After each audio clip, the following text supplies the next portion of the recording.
This video is specifically for my predators, and I'll try to make it brief, but you know how that goes. It might be an hour long. So I'm going to state this very clearly by saying in the last month, the last 2 months, I've recorded multiple situations where people have offered me firearms. And multiple situations where people here in Tillamook are willing to beat the living fuck out of you. And I have told them repeatedly, no, I am not okay with that. Now, these are not the ones that you need to worry about. Okay, let me tell you about Jennifer and David. Okay, both of them lost respect for me for asking them not to harm him when he was violating the protection order on multiple occasions right in front of us. Because they were there, he didn't do anything.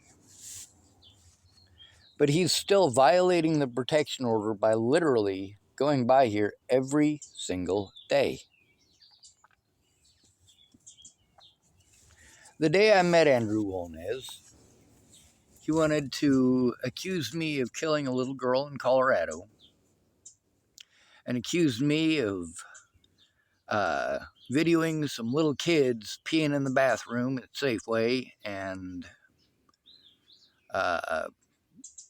some bullshit with the kids down at the Tillamook Sporting Goods. Well, he's threatening to assault me and calling me a junkie, and it took me about a minute to get the recording going. If I don't record it, I get treated like it's a schizophrenic delusion. If I do record it, I'm told it's my fault that I was assaulted for recording it.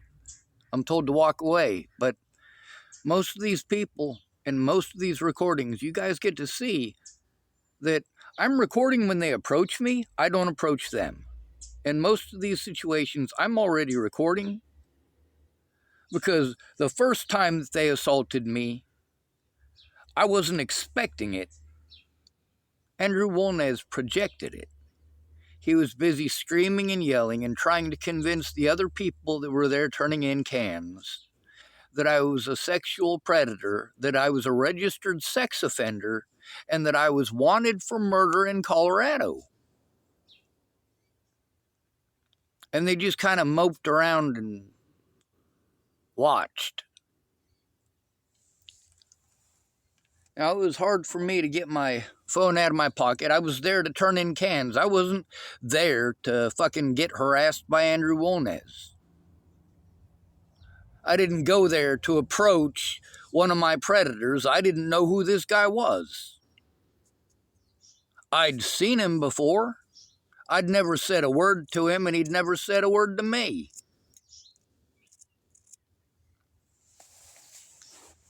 So I started recording.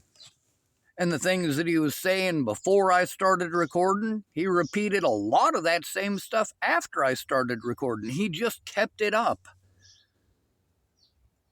These are the kind of stalkers that I have to deal with. And instead of you taking it seriously, you pretend that people like that don't exist.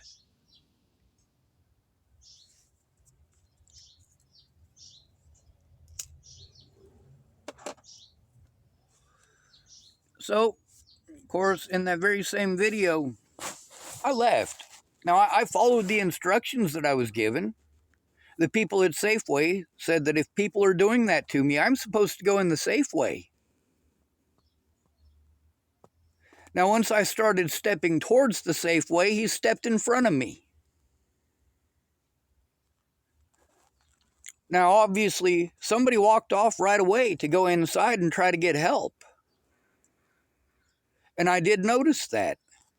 And I stood my ground because I knew that if I turned around and walked away, I was going to get assaulted. As soon as somebody from Safeway came outside, I walked to her. I didn't approach Andrew Wolnez. I waited till he was out of the way, and I walked over to Christine. Sorry, Christy. Christine is the lady who walked up just a couple of seconds later, and I made a comment about something that she had done earlier. Now, on multiple occasions, when Andrew Wolnez was pulling his stuff, I went into the Safeway after that too. Now, let me tell you about the day that I met him, though. It's not just that. It's that I left, and 14 minutes into the video, after he's been recorded in the video calling me a pedophile and trying to pretend like he's seen me doing drugs and claiming he doesn't do drugs, and I got all sorts of recordings with his, well, former friends talking about their drug use. About how he hates most of them because they won't give him free drugs. This dude wants to yell at me about how he's got kids and try to pretend like that's a valid excuse for him to assault me. No, that's not. Having kids doesn't make it okay for you to go assaulting people over whatever fucking shit that you've got in your head, regardless of where you heard the rumor. So after he assaulted me, I fucking had to try to find somebody to get help from, and I saw Jennifer and David. Now, Andrew Wolnez had messaged me on Facebook, like right after the altercation with me, he went into the library. And I'm being told that I got to go to the library to do this stuff by police and by all these other places like TFCC. Well, why don't you go to the library? That's funny. So he already knew that I had a YouTube channel. He already knew about the Natalie Bollinger thing.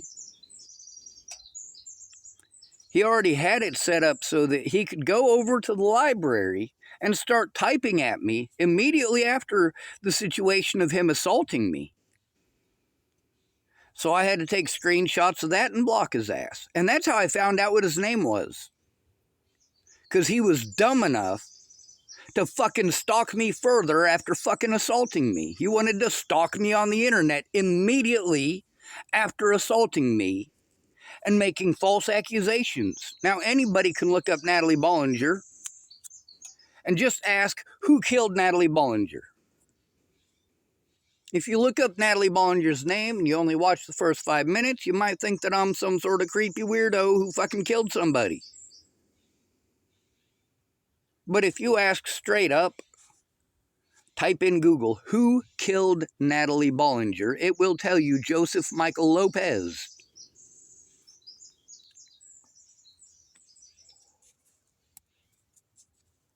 Now, like I said, Jennifer and David ain't the scary ones.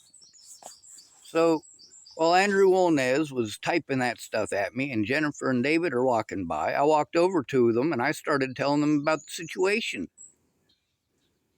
Jennifer told me that Andrew Wolnez is a fucking sex offender, that he was a pedophile. I asked her who the victim was. She said she didn't know. I said, well, he's accusing me of being a pedophile. I've never been charged with any such thing, let alone convicted of any such thing. So her and David offered to beat the fuck out of him. Yeah, that's right. And then both of them told me, when I told them that is not okay, it is not okay to go assaulting people, and that assaulting him for assaulting me is not going to show that assault is not okay. If you'd have been there while he was doing it, yes, I'd have much appreciated the assistance in stopping him and preventing him from doing so. If you'd have been there, he probably wouldn't have tried it. And Jennifer and David both told me that they lost respect for me that day because I wouldn't let them beat the shit out of Andrew Wolnez. And I have recorded them both repeatedly since then offering to beat the shit out of Andrew Wolnez. But they're not the only ones. Now let me tell you, right after I got done talking with them, I went in and started recording. I was pissed off. Here's this dude pretending that I murdered somebody that I didn't murder and pretending that I'm a fucking registered sex offender. Now, before I was able to start the recording, that's what he was telling people, that I was a registered sex offender. Never even been charged with such a thing.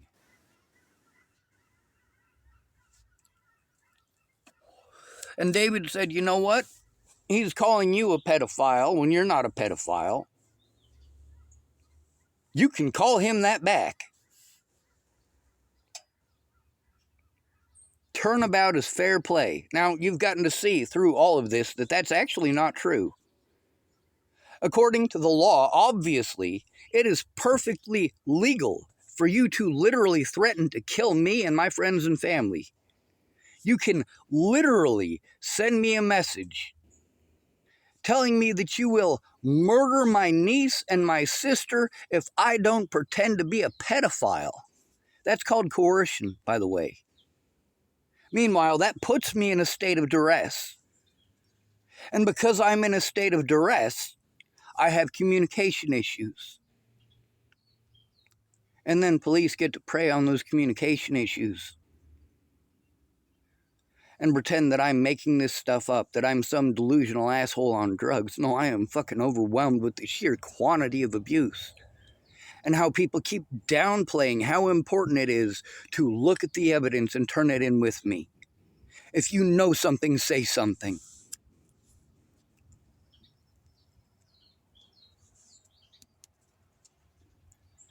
Let me tell you something. In my personal experience, it is more important to have a viable enemy than it is to have a cowardly friend. And I will give you a perfect example of it. While my friends made every excuse not to make a single effort to turn in these crimes with me, not even one, I told them, I bet you if I do those things, my predators will turn it in, and the police will do something immediately. Do you know why? Because they're fucking trying, you piece of shit. And then I proved it. Because see, here's the thing. While Kayla Trujillo was a fucking coward who wanted to hide behind her children as her excuse for fucking lying repeatedly. The same thing with Candace Bondurant. The same thing with Shannon Alvarado. Are you seeing a pattern here? Their kids are their excuse for the horrible shit that they did. Oh, Sean, I'm afraid for my kids. They're threatening my kids. What about, of course, Kayla Trujillo? Yeah. Later on, she wanted to say, I never told you people threatened my kids. Well, she told me a whole bunch of times that she was afraid for her kids because of it. Laura Nelson kept on telling me how afraid she was that they would hurt her son, that the police, the sheriff's department in Dual County, Nebraska would harm her, would use her son as a tool to harm her if she told the truth and came forward. And she tried to tell that to Deputy Sean Holloway. Now, I've got videos with Sean Holloway where you can clearly hear him telling me to do things that I've told you many times that these police officers have been recorded doing. They will tell me to do something that's illegal. I will literally explain to the police officer that it's illegal and literally try to show them evidence that what they are telling me to do is illegal. And they will continue to tell me that it's not illegal until I have to force it into their hand to make them read it.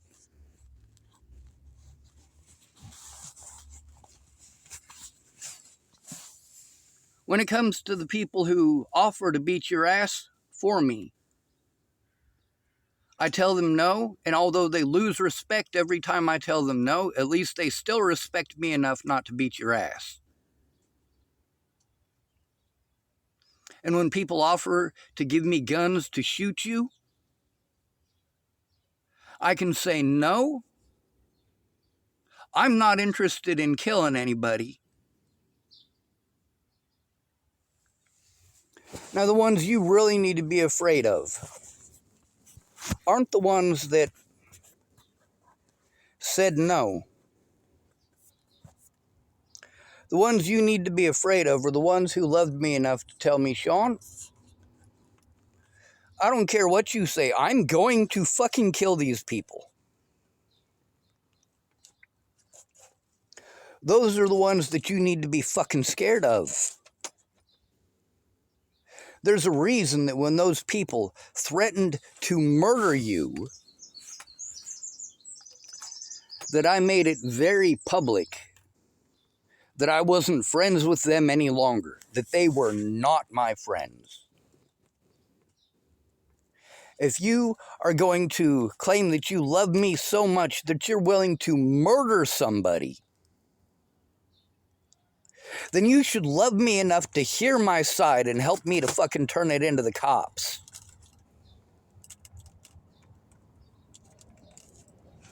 Murdering someone isn't love. It's stupidity.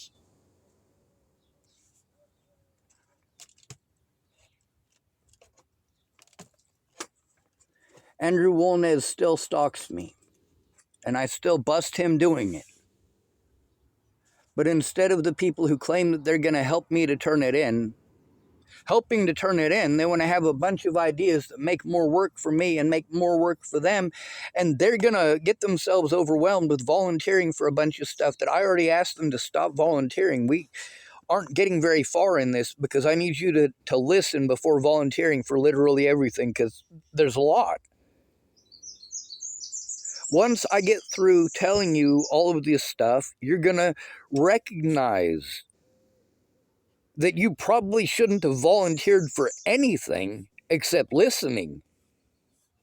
That we really don't have time at all to do anything other than look at evidence and make telephone calls.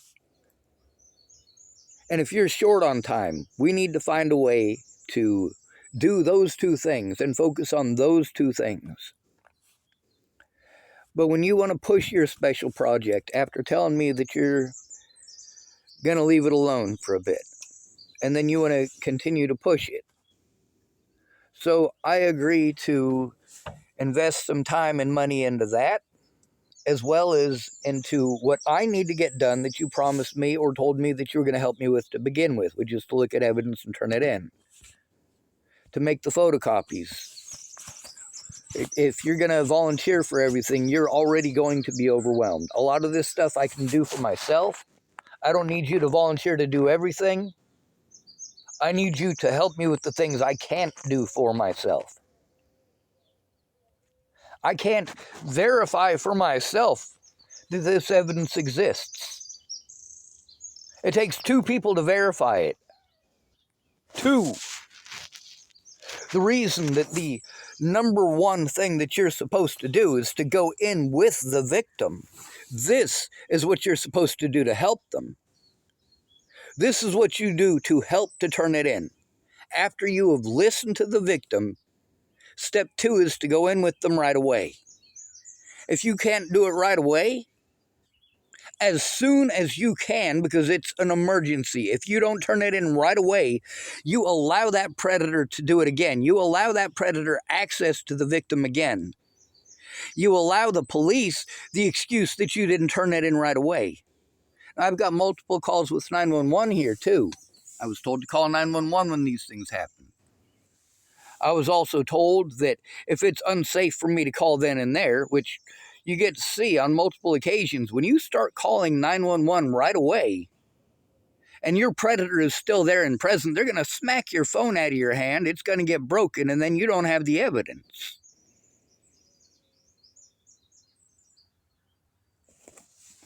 You have to spend money to get it fixed.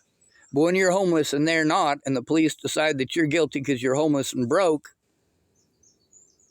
you don't get to repair your phone. You're going to jail. Your guilt is assumed, and they're going to push the mentally ill thing, especially if it's a police officer that you've tried to turn in, and they know that you've tried to turn them in.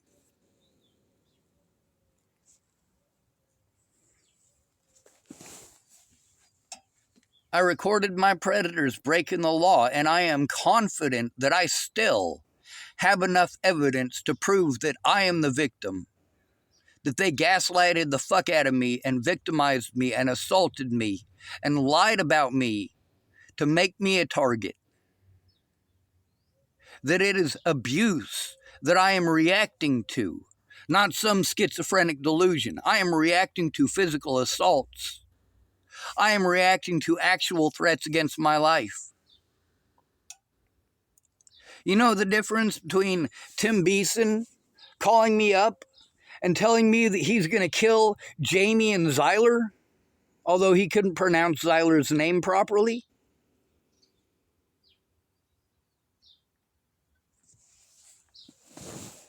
There is a grand total of one person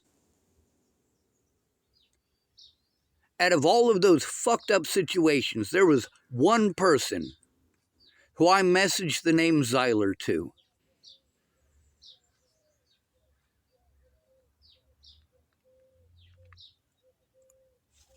There are 3 people that you don't threaten. You don't threaten my older brother. You don't threaten Natalie Bollinger.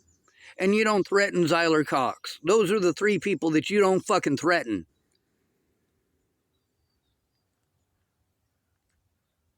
Joanna Taylor Smith betrayed my trust when I went to her for help stopping abuse because of Natalie Bollinger. Instead of helping me to stop the abuse from Natalie Bollinger, Joanna Taylor Smith wanted to threaten Natalie Bollinger. And I have posted up the evidence of that time and again. I will not have that. I will not have that.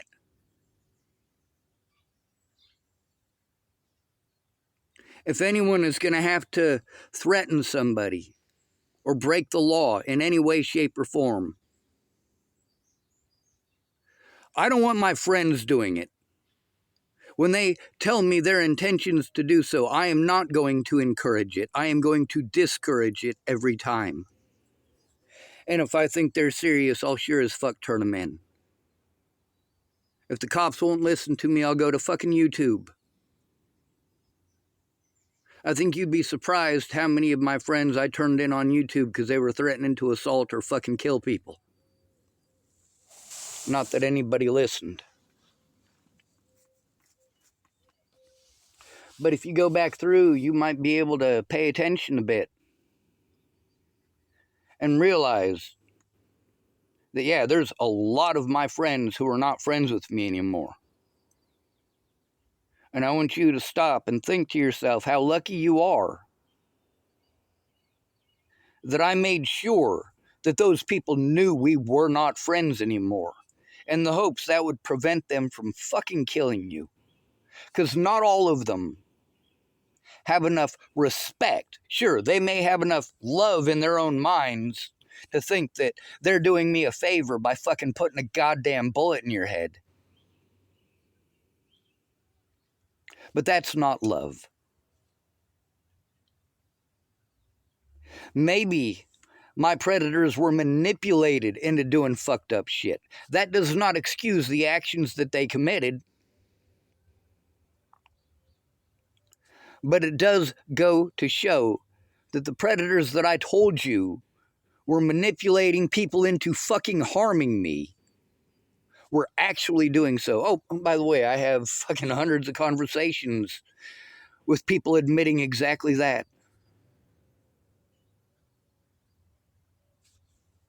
Now, a lot of people, instead of following instructions to help me to turn it in so we could turn it in safely, they wanted to argue on Facebook. And then these people were targeting them and threatening them. And then they wanted to blame me because people were threatening them. I'm like, shit, you're the dumbass that didn't go to the police with me. Instead, you wanted to take that shit to argue on Facebook so you could fucking make it a popularity contest. And you could say, oh, look, see, I got the newest piece of info. No, that's not fucking help. And meanwhile, you guys, my predators, are coordinated. I can see that you guys watch all of my videos. You comment on so many of my videos. You get on my videos and lie outright, but you want to state it as if it must be the truth. You want to hound me and harangue me and bully me and fucking harass me and stalk me and all sorts of other shit.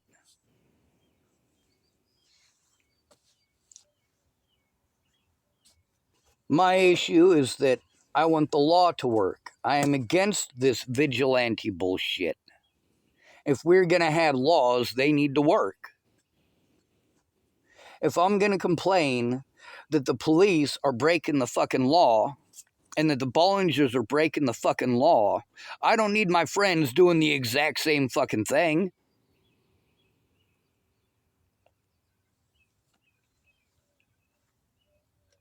We need to make the police do their jobs.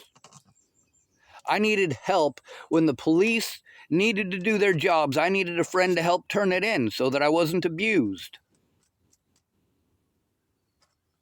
When my friends blew me off and fucking lied to me and I had to try to turn this shit in by myself and the cops wouldn't fucking listen, so I had to do desperate shit to try to get heard because they wouldn't fucking listen.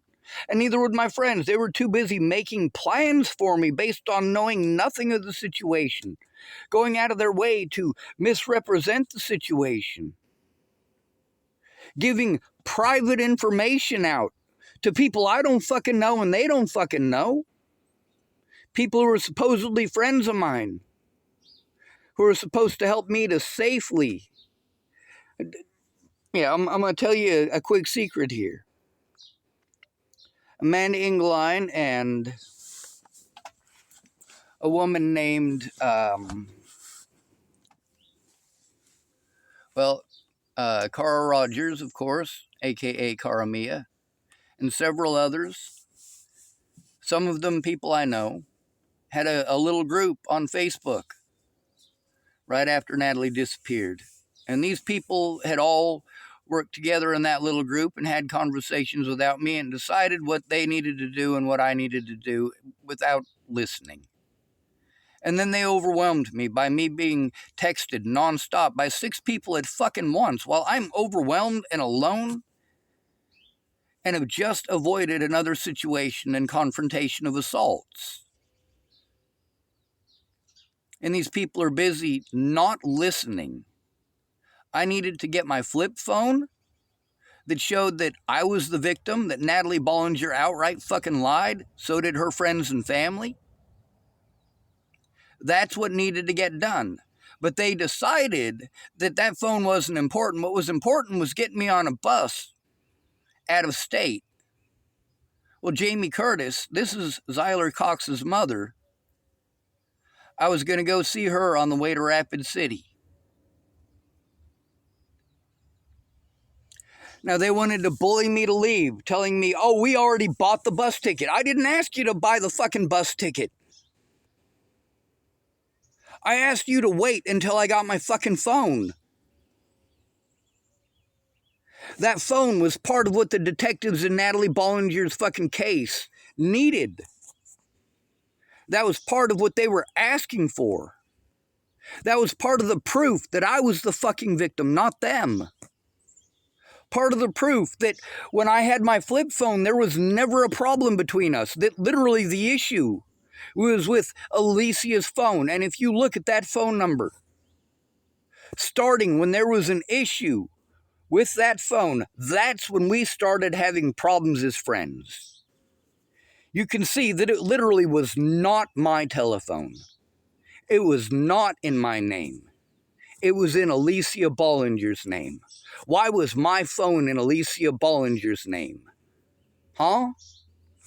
Why is it that that phone number that they're claiming that I did and said all of this horrible stuff from, why is it that that phone number and that telephone from, I believe, the 16th of October to probably the 16th of November was in Alicia Bollinger's name, and then I never used it again? Well, obviously, I couldn't pay the bill. Alicia Bollinger wanted to do me a favor and be kind by putting the bill in her name. I didn't ask her to do that. She did it on her own, and I objected to it, just like I objected to her giving me a phone. I didn't need a new phone. I just needed to pay for a phone card to put on my flip phone. That's it.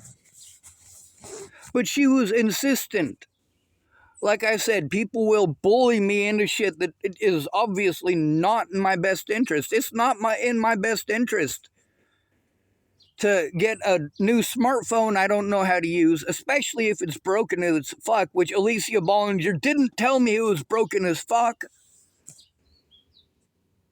And then she didn't put the bill in my name, she put it in her name, so I couldn't pay the bill. And then when there were problems with that phone, instead of trying to understand there were problems with the phone, she fucking treated me like a goddamn predator. Are you fucking kidding me?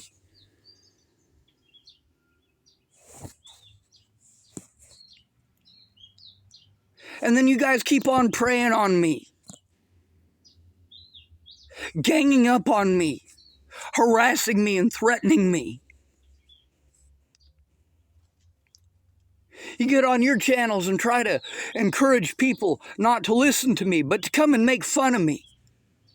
You lie to them over and over again, and you tell them, hey, here's this fucking retard we can go make fun of, and nobody's gonna care. Nobody will give a shit. We can go to his channel and fucking pick on him and make false accusations and say Hodor, Hodor, Hodor over and over and over again. Apparently, this is some mentally retarded dude from some TV show who can only say Hodor. So they use this to make fun of me and mock me and pick on me. People say, why don't you stop going to YouTube? Because you won't fucking listen. That's why I won't stop going to YouTube. I have to report this shit to a friend or family member immediately so they can turn it in with me to the police safely. Without a friend or family member, it's not safe. That is as simple as it is. If I have to explain that to you 10,000 times and you still don't understand it, it's not because you don't understand it. It's because you are a piece of shit who wants to play retarded rather than be honest. You don't give a shit. You don't give a shit to tell the truth. You don't give a shit to turn it in, and you don't give a shit to hear it. Your actions show that. If you cared about me being abused, your actions would reflect that. Your actions would reflect that you listened to me and you turned it in with me, and you did so right away or as soon as humanly possible.